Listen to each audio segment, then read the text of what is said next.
Here we are. Thank you for waiting. My name is Lynn Minders. I am an EAP counselor with your Wood County EAP. We are Ascension Employee Assistance Program. The flyer, I think, had some inaccurate information on it. It said Aspirus Business Health. That's definitely not who I work for. I don't know why. I think it was just on the template, and that's how that happened. But anyway, I'm part of Ascension. We are your EAP. If you do not know about EAP, I'm going to give a tiny little plug, which is basically Employee Assistance Program is a benefit that you are given when you work for Wood County. And it is something that is available to you as well as to members of your family household. So if you have a work conflict, you have a difficult person in your life, you have a marriage trouble, you have any sort of thing that is happening in your life that you could use some help with, you can come to EAP free and confidentially and get some counseling and some assistance or some resources. And that goes for your kids or your spouse or your partner, whomever you share your life with. So that's where I'm from. I'm one of the counselors. I work in Marshfield and Wisconsin Rapids most of the time, and my name is Lynn. I totally am fine with audience participation. So on the north end, you'll have to just holler so we know that you want to talk. But let's go through this. Today we're going to talk for about, do we still have 45 minutes? Yes. Okay, so till about 1 o'clock, I guess. About dealing with difficult people. So does anyone know any difficult people? First of all, difficult people. Let's just think about who they are. Let's define them. We all know who they are. I mean, in this talk, I've labeled 5 specific types of difficult people. But if you think about the people in your life, like everyone can probably come up with somebody right now that they can consider as a person in their life who feels, there we are. How'd you do that? All right, we'll just not touch anything for now. So that's really the first part of this, is to figure out, thank you, to figure out, how do you define it? Because it really is probably different for everybody. So I made a list thinking about the standard sorts of things that I have experienced in my life and the people that I have also heard about from people who come to see me for counseling. So we've got these kind of people who throw somebody under the bus. How often do you hear that phrase? Lots of times, right? So we all know what that means? Okay. What about somebody who's just too laid back? Like, they don't seem serious. They're kind of hard to work with, right? What about a person who likes to have a lot of control? Nobody ever has trouble with that, right? We're all familiar with that. Okay. What about somebody who needs to be perfect? Right down to what the format of a document needs to look like, or who knows what, how a job needs to be done. What about a person who monopolizes the conversation? We hear their voice so much during a day. That can be really hard to deal with. What about a person who plays the victim? Poor me, everything goes wrong for me. What about somebody who's really way bossy? What about somebody who complains all the time? Or knows it all? Or spreads rumors? I mean, we could make more of a list, right? I didn't even put some things in here. Is there anything you'd want to add? Any particular behavior or style that is a problem? Okay, we'll start with victims. You know what a victim is, right? This is the person who says things like, sure, I can do it. Yeah, I can do it. I'm so busy. I just don't have time to do it, but I'll do it. I'll make sure it works, right? Or I just don't know how I'm going to manage all this. Stress, stress coming out of their pores, and they're sharing it because they really feel that, but that's how they're coping, by letting you know. I try so hard and it's never good enough. They can kind of kill themselves for something, and if you have one adjustment that you might like them to make on a project or what have you, they're very wounded, very hurt by that. Or, okay, I have all this stuff going on, but don't worry about me, I'll be fine, right? I don't think they really mean that. Okay, when you're dealing with a victim, and this is going to be similar advice on each type, but when you're dealing with a victim, really think about dosing yourself. That's what I call it. A person who drains your energy because of their angst or their needs is someone who, when you're with them, you are really going to be taxed by being in their presence, probably. You know, it's going to be hard for you. And if you want to maintain your own composure, you really probably have to dose yourself with a person who is really kind of getting to you. And so that's why I call it dosing. You know, it might be that you need like a 10-minute conversation versus a 2-hour conversation. It might be that you have to dose yourself. Maybe you don't see that person. Maybe you don't have a face-to-face meeting all the time with that person. Maybe sometimes you communicate in other ways so that you can dose it. Because a lot of times if a person is a victim and they're in that mode, it can get really draining and you can't get work done. It's a sidetrack kind of thing. These folks definitely need to know, though, that you care about them. They need to know that they have a relationship with you. That is extremely important. It's not pathological. That's just how they are. They're relators. And they really need the relationship to be solid first, kind of before they can move on to the next part of what needs to happen. If they feel like you're mad at them, or they feel like you don't trust them, or something like that is going on, that is going to be an interference for them in being able to work with you. It's also really important that you do use tact with a person like this, because they're easily hurt, and you don't want to add any fuel to that fire at all if you can help it. Now, they often will have a way of sort of like taking you on a bit of a guilt trip, and I think most of us know what that feels like, right? I mean, I do certainly know what that feels like. So when you're going back to that person, you're feeling like, I got to deflect this because I'm not going to go on this guilt trip today. You can say something like this: I told you I would help you, and you refused. You refused my help. So I'm going to trust that you can handle it. And if you decide you want help, then you have to let me know. And that is a very decisive way to say, I care about you. I want to remind you that I offered some help. I'm going to take you at your word, but I'm still here for you. Now, they shouldn't be offended by that. But truly, victims can get offended by almost anything. So you never know. Okay, dictators. Do you have anybody ever in your life that you have referred to as a dictator? Yeah, most of us do. A lot of times it's bosses. Not always. Sometimes it's parents, school principals, coaches. It could be a lot of people with some authority often, but not always. It could also just be a coworker. It could just be just a regular coworker at the same level that you're at. But when a person is labeled a dictator, this is kind of the attitude that they put out into the world. Do it now. Like, I want this done, and it needs to be done now. Like, I don't have much wiggle room. There's no flexibility here. It's just like, boom, do what I say. They don't like to be bothered much with facts. They don't like to be bothered much with details. They are not the people who want to hear about your weekend, usually. They don't have time for social chit-chat.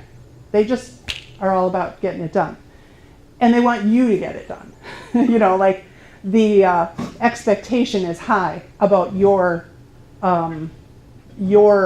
performance. This is really kind of critical for a person who kind of fits this profile.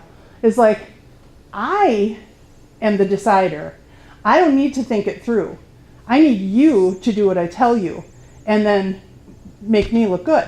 I mean, I'm that important, so you're gonna comply with what I want.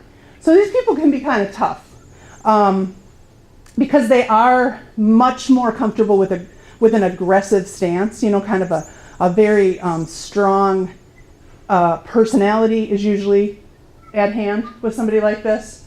And sometimes these are the people who might throw somebody else under the bus. Not always. We all might have some capacity for doing that. All right, let's see if we go here. When you're dealing with somebody like that, you do need to know what you can tolerate. You need to be able to know, do I put myself in a face-to-face meeting with this person without being prepared? I wouldn't. I would suggest that you stay very prepared. I would suggest that you really practice assertiveness, and we are going to get into some of that detail a little bit later in the talk. Because these folks will respect you more if you are assertive. Their feelings aren't easily hurt. So, you know, if you were to say something like, no, I'm not willing to do that. If you say that strongly and assertively, you're going to have to back it up. And you might not get your way if they have authority over you. They may still have the authority to say, no, you will do that. You can still voice your opinion if you want to. But it is generally true that a person who can be labeled a dictator can respect you more if you're willing to kind of engage, because they usually like conflict. They're not sitting there getting their feelings hurt over conflict, so they kind of like that process. So it doesn't offend them if you stand up for yourself, as long as you do it, you know, diplomatically and fairly. It's also really important in terms of your preparation. When you know you're working with a person like this, start writing stuff down. We had this conversation. This is what I understood. Circle back. Hey, just to be clear, this is the detail, you know, or this is the thing you want to happen. This is what I'm going to follow through on. Really clear communication is going to help. This is an example of a sentence you could say. I documented my concerns so I can share them with you. The idea is this person does not have time to sit and hear all the story or all the context from forever ago. They just want to know what's broken, what do we need to fix. They don't want to know why it got broken. They don't want to know any of the history necessarily, unless they ask. But in general, when you present, you keep it short and sweet. And like I said, they definitely aren't going to be offended by having some conflict. They tend to actually kind of thrive in that setting. Then we have people that we're just calling the Jokerz. You know, I don't know. You know, these are fun-loving people. These are people that are really enjoyable to work with. But if you think about someone with this kind of a profile, they're sort of free-spirited. They're sort of maybe a little bit more relaxed, more carefree, a little bit way flexible. I can do anything. I don't care. You know, I'm just here. Tell me what to do. You know, they're not necessarily at the front of the line deciding how things are going to be done, but they're very innovative. They're very creative. They have good energy, and they like to have a good time. So a lot of times you might get the sense that person just kind of wants to be lighthearted all the time, play now, work later. That's not necessarily true, though. I mean, they also know how to work hard, but it's that style, that personality style that comes out that can be causing other people to see them as not very serious. They might say they're not super detail oriented, so they might say things like, I thought I finished that, let me see if I can find it. I had an encounter the other day with a coworker who created a document. It was an important document that we were going to use for something we're presenting, and don't know where it is, can't find it. You know, and I'm not that rigid of a person, but I was kind of like inside myself thinking, this is causing a bit of a problem. Like, that was a lot of wasted time. How do you not know where it is? That could get frustrating. If it was like right on the deadline, that would be a problem. And a lot of times these folks are not really that far ahead in terms of due dates and deadlines and things. So they're very often like under pressure getting things done. They like to socialize at work. They like to socialize everywhere. So, if a meeting starts at 10, well, they might have run into somebody in the hall and had to chat for a while, and that's important, for their way of doing things. So these folks can be hard to work with or to live with. If you have a kid who's like this, homework's going to be a real struggle. So again, how do you deal with them? You know what your limits are. You have to set timelines. You have to be able to kind of like clearly explain structure to them so that they understand, when we work together, I'm going to need this from you. And I think it's fair to be very open about that. It's also really important to make sure that they know that you appreciate the things that they offer. So they need to hear from you, oh my God, that's the funniest story, or you are always such a breath of fresh air, or I have a problem, I need a creative thinker to get on this with me. Is there another way that you could think of that we could do this? Use them for that, because they actually have that, they have that gift. And again, they can get their feelings hurt. So be tactful, You don't ever say to somebody like this, oh my God, you blew off the whole day. Even if you think that. Oh, sorry, microphone. If you say something that direct, a person with this kind of style is likely to kind of flip, and they'll go into kind of an aloof place where you can't reach them.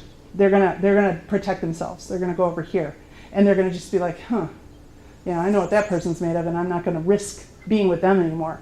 And it's gonna take a lot of work to kind of draw them back out, because they do get their feelings hurt. Okay, and then we have perfectionists. Perfectionists are typically the people who are very detail-oriented, very analytical. They have that kind of a mind that doesn't let go of the detail. They are awesome people to have around, but their perfectionism, if it's really that bad, if it's like that far out on that spectrum, it can totally get in the way and get them stuck. They can get stuck on a small detail. They can kind of perseverate on a problem. They get a lot of anxiety about things. But they're also sometimes seen as like the doom and gloom person on a team. Because why? They know all the detail. They know all the background. They've thought things through 5 different ways. Okay, we're going to set up this thing, and then we're going to have this for our contingency plan. And then we're going to have another contingency plan, in case that first one doesn't work. And then if the weather's bad, we're going to have this. And they actually have that automatically kind of happening within their brain. So they're really always working hard toward detail and toward planning. So they are the ones who will probably be the first ones on a team to call something out as a mistake.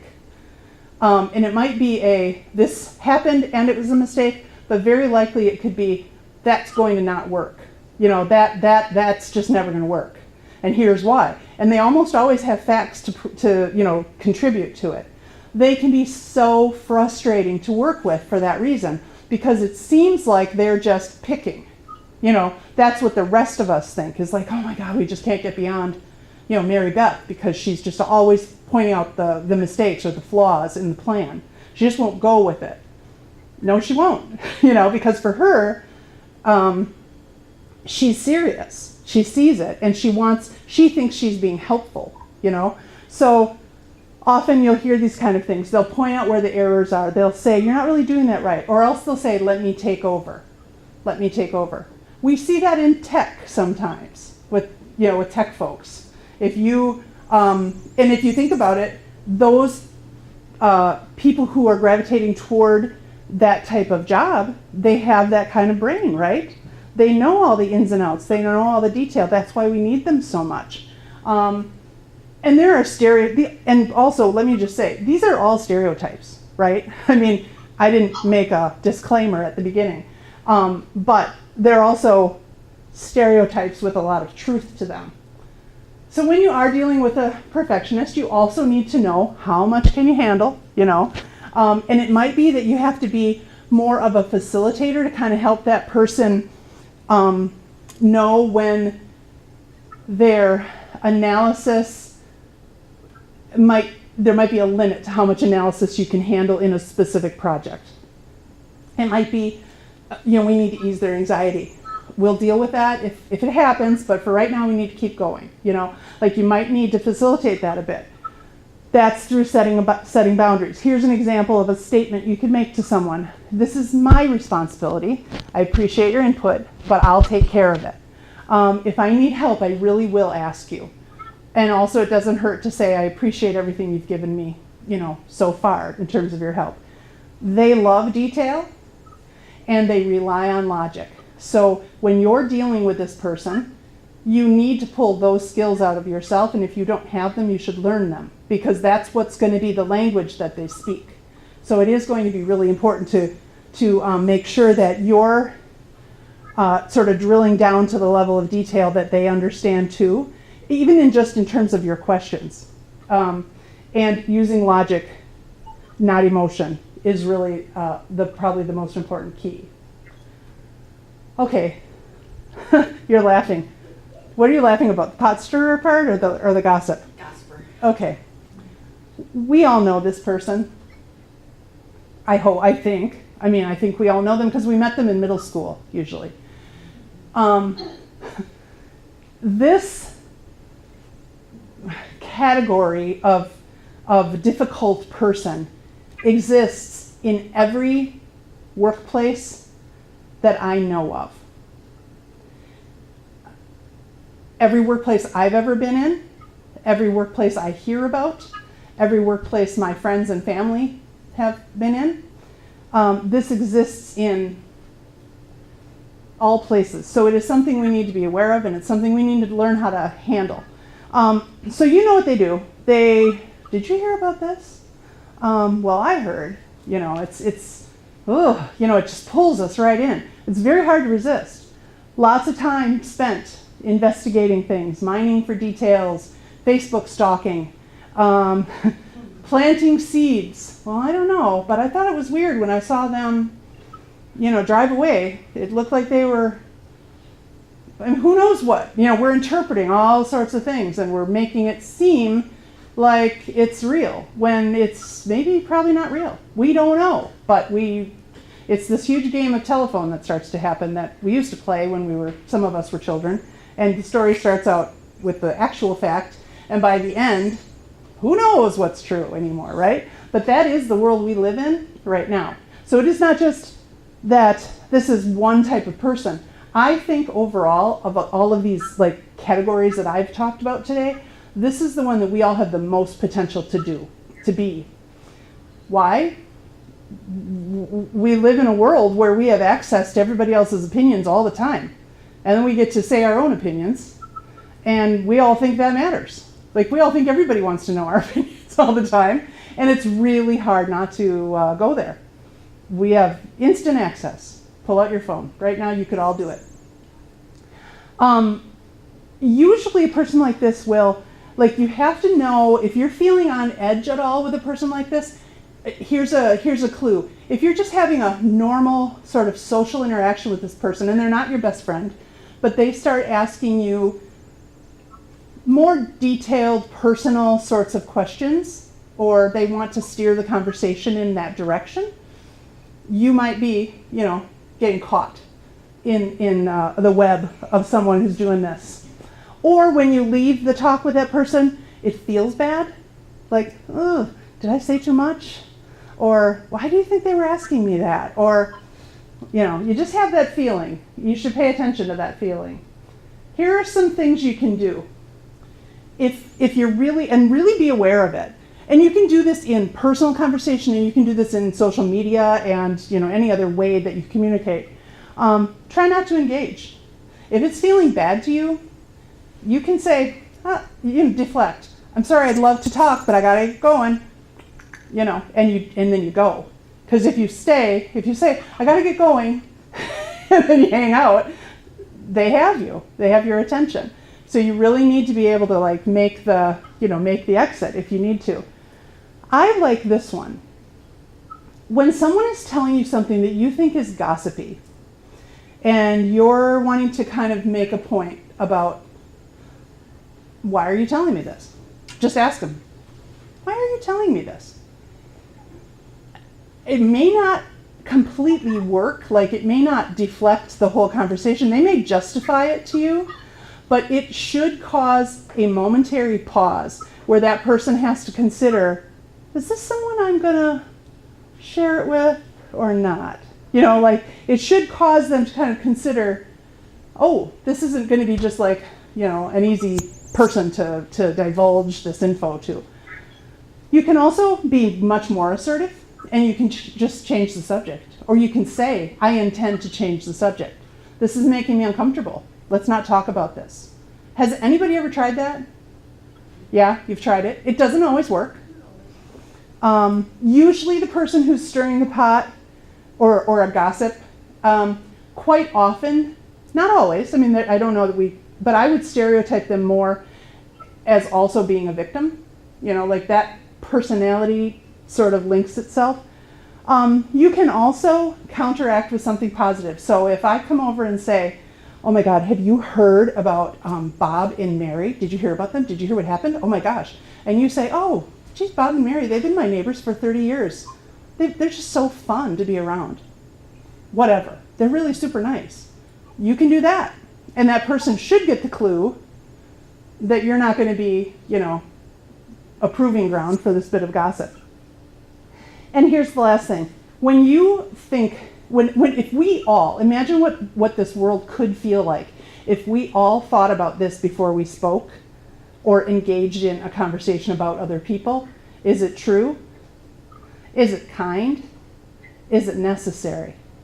If we all had that screen on before we engaged in any kind of, that kind of discussion, there'd be a lot of stuff that just didn't get shared, that just didn't get said. And that could be very, very, we could be in a different world. Okay, here. Now we're going to talk about assertiveness for just a little bit. Assertiveness, it's not aggression. It is knowing what you can handle, knowing what you need from this encounter, and making a clear, objective statement. Basically, putting it out there. I'm not comfortable talking in front of people, so I need you all to turn around the other direction and just listen. That would be weird, but that would also be assertive, right? I'm sorry, I'm not available at 2 o'clock, but I can make myself available at 3:30. Rather than, oh, geez, 2 o'clock, I'll do this and I'll do this and I'll do this. You know what?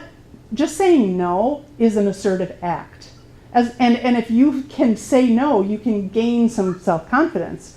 The other key about assertiveness is to use a purposeful silence. So when you're saying to a person who's gossiping, for example, this is making me uncomfortable, I want to change the subject. Period. End of sentence. Don't explain yourself any further. Let that sit for a little bit, because it allows for you to just be kind of like strong and in your position, but also gives the other person a chance to respond. And then it also gives you some time to sort of prepare for, I wonder how they're going to handle that. It's just, that's all I have to say about it. Let's change the subject. You're not being hostile. You're not being, a brat. You're just saying, this is where I'm at. Now, if you start to get judgy or critical or, oh, you always do this to me, Mary. You always do this to me when we encounter each other. I'm just so sick of being with you when you want to gossip all the time. Well, that's not going to work, right? Because now you're getting flared up. That person's going to be like, what's your problem? And then you're going to be the one that gets, probably talked about. And it just fuels more high emotion, often anger. And it never works to express anger and conflict. It really doesn't. Because the emotions are too high and you can't get to any sort of resolution. And I'm not saying anger is a bad emotion. Anger is a perfectly fine emotion. It's just that when we use it in conflict, it's not very successful. I put a little thing on here that says for extra credit. Maybe some of you have seen this thing already. Have you seen this? It's a video. You can see it on YouTube. It's a TED Talk by a woman named Amy Cuddy, who's done a ton of research about what she calls power posing. So I'm going to do one for you, just so you know. This is the Wonder Woman pose. And here's the premise. I won't do it yet. The premise is that in order to practice assertiveness, in order for our brain to understand that we are self-confident, we are assertive, sometimes we need our body to match that, and our brain will catch up with our body. So for example, I can say, oh, I'm nervous about this talk. I think I'll be good. I think they'll like me. I hope they like me. Whatever. I hope they respond. I hope they pay attention. That doesn't sound super confident, right?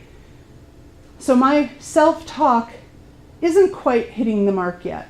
But what she teaches in this video, one of the things is like if you do a thing like this, which is the Wonder Woman pose basically, and you just, she says 2 minutes. I'm not going to do it for 2 minutes.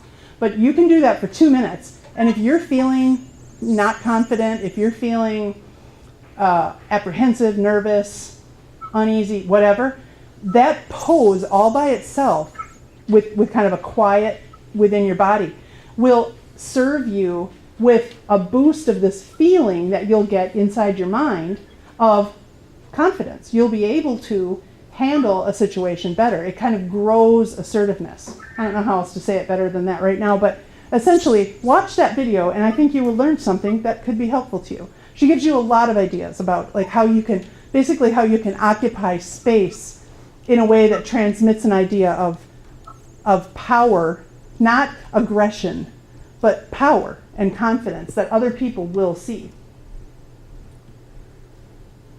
Some of us are very uneasy with being assertive.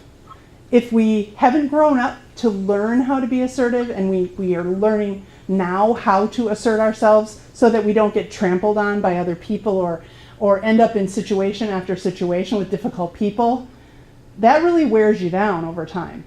So sometimes people will say this, oh, I feel like I'm being mean. You're not. Assertiveness is not being mean.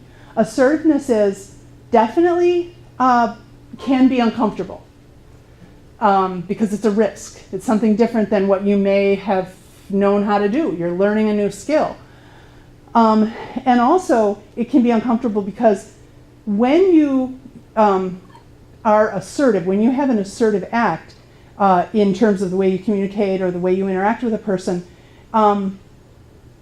other people's responses could be challenging. It could be that other people say, "Oh, that didn't hit me the right way. I don't know about that person." They could be having some responses that aren't really making you feel great. However, that's not about you. As long as you know I was assertive, I said, that joke isn't funny to me. Please stop. Please stop talking about that. Or I'm going to leave. You guys have a good time, but I'm checking out of this conversation. Whatever. That's an assertive act.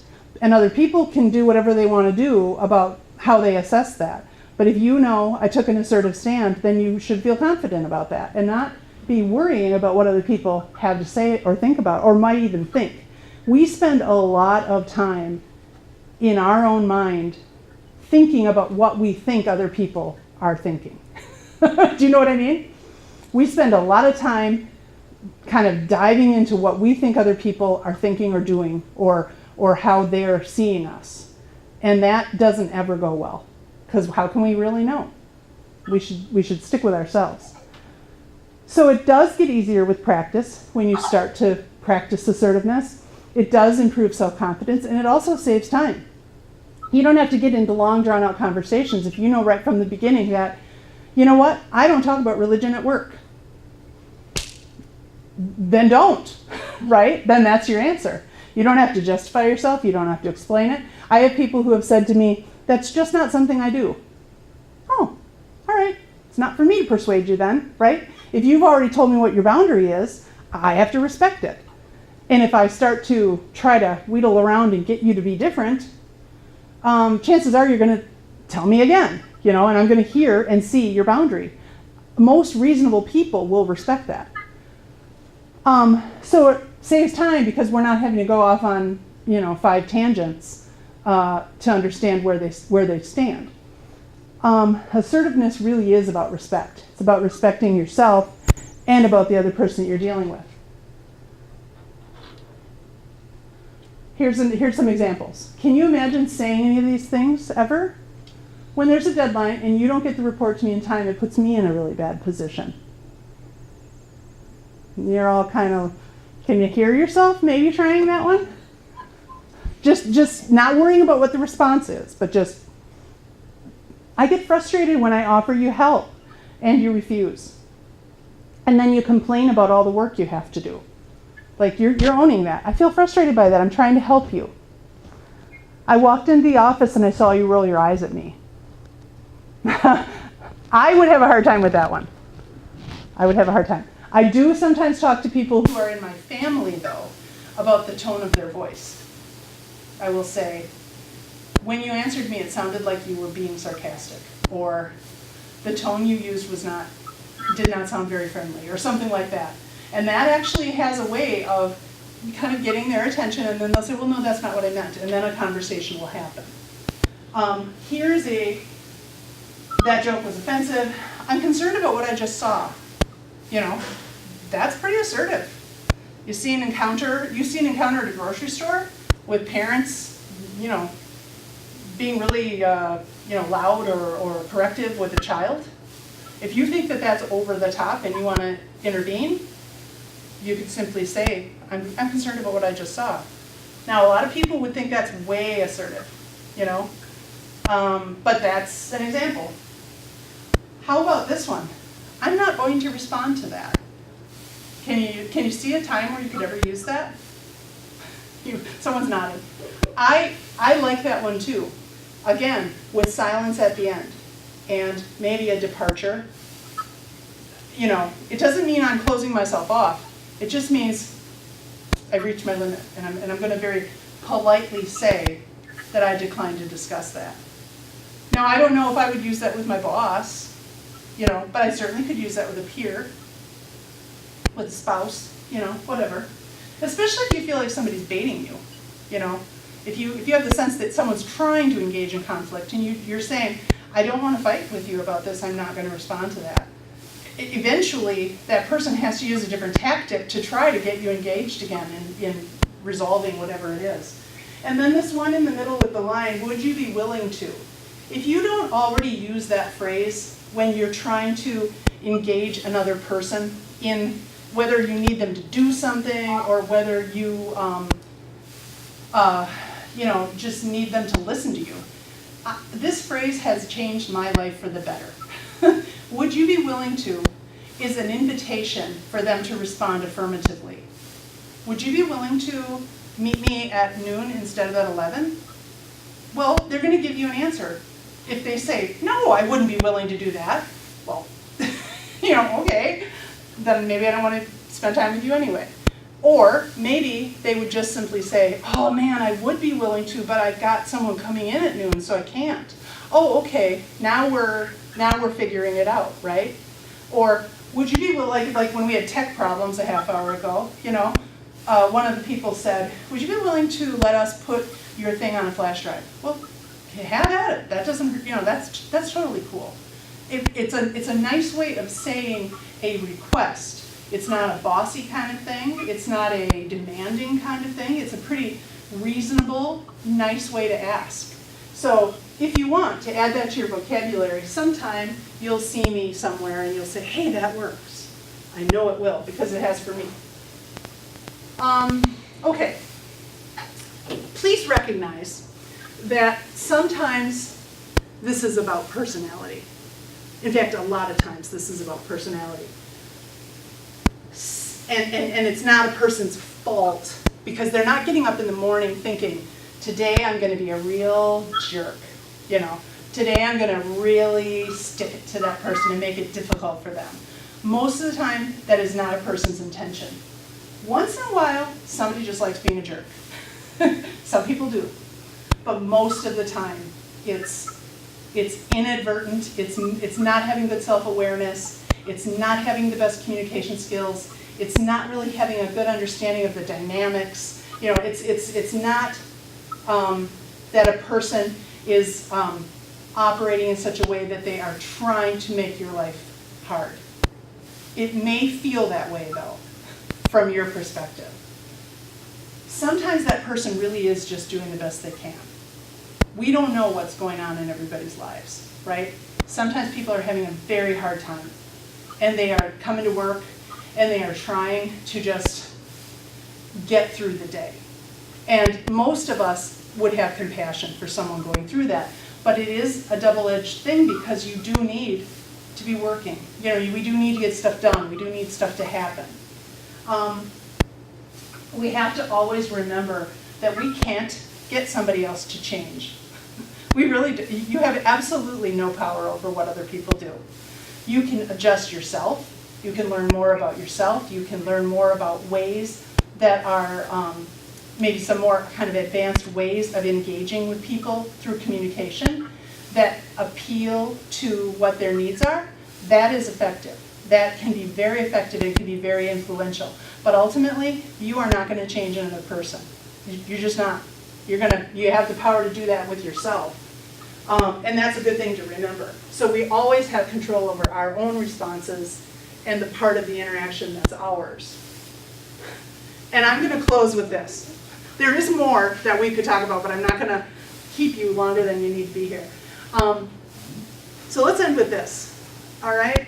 Sometimes, and I don't know if any of you, now that you know me for 45 minutes, would be willing to admit this, but sometimes, and I will admit it, the difficult person is me in these interactions. And truly, we all have that capacity to be the difficult person for somebody else. And why? Because life is hard, right? We all have an abundant amount of stress that can happen to us. We all have relationships that don't always feel comfortable. We all have problems that can come out of nowhere. I recently have I'm on the very tail end of a problem that has been totally front of mind for me for like the last 3 to 4 weeks. It's not a life-ending problem. It's not a deal breaker type of problem, but it's a problem that has caused me a great deal of, I've had to use a lot of energy to problem solve it. And so I probably have been, one of these styles of people, or all of them, at some interval over the last month. Not because I chose to, but as a byproduct of just living life and trying to resolve and deal with what has landed in my lap lately. Every single one of us probably can think about that at different times. So the next part, which I won't dwell on, is really about managing stress. So I'll just give you a 2-minute version of this. There are ways to make sure that you can handle stressful feelings within yourself in the moment, and then we also need to be thinking about how do we handle our stress long term. So in the moment, there are a couple of different ideas.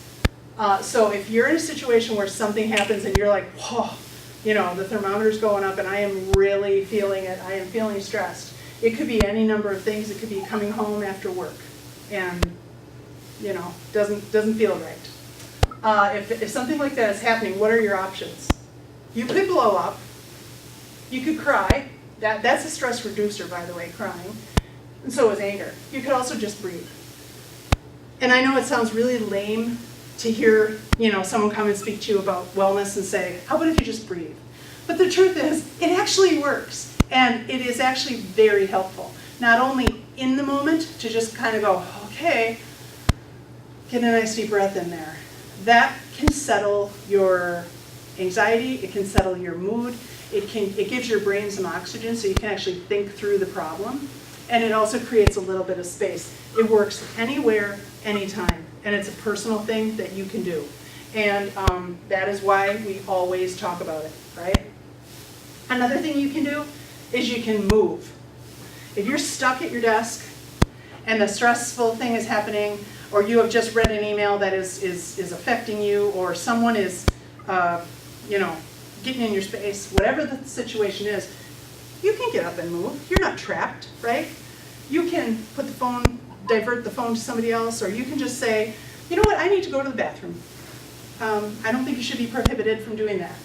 You could stretch, just stretch. Let your muscles feel, you know, how far they can extend for just a second. It's okay. You can also drink something. If you're not at work, have at it. If you're at work, go get some water. You know, seriously, that is just an easy thing to do to kind of shift out of what feels really bad at the moment.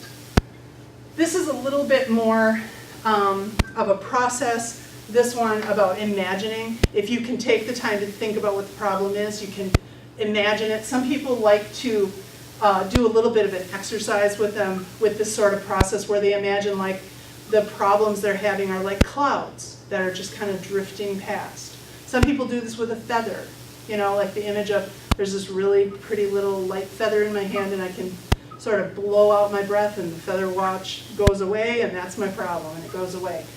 This is not as immediate, but it certainly is something you can do.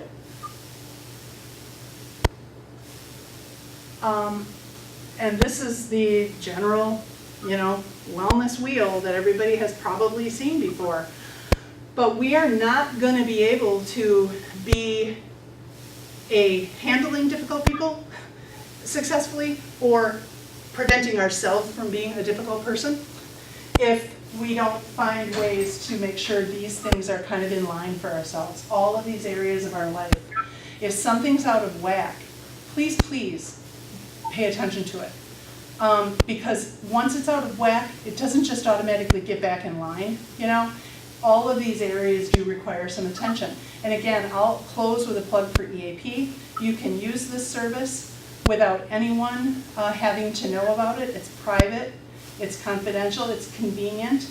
We're located in Rapids on 8th Street South.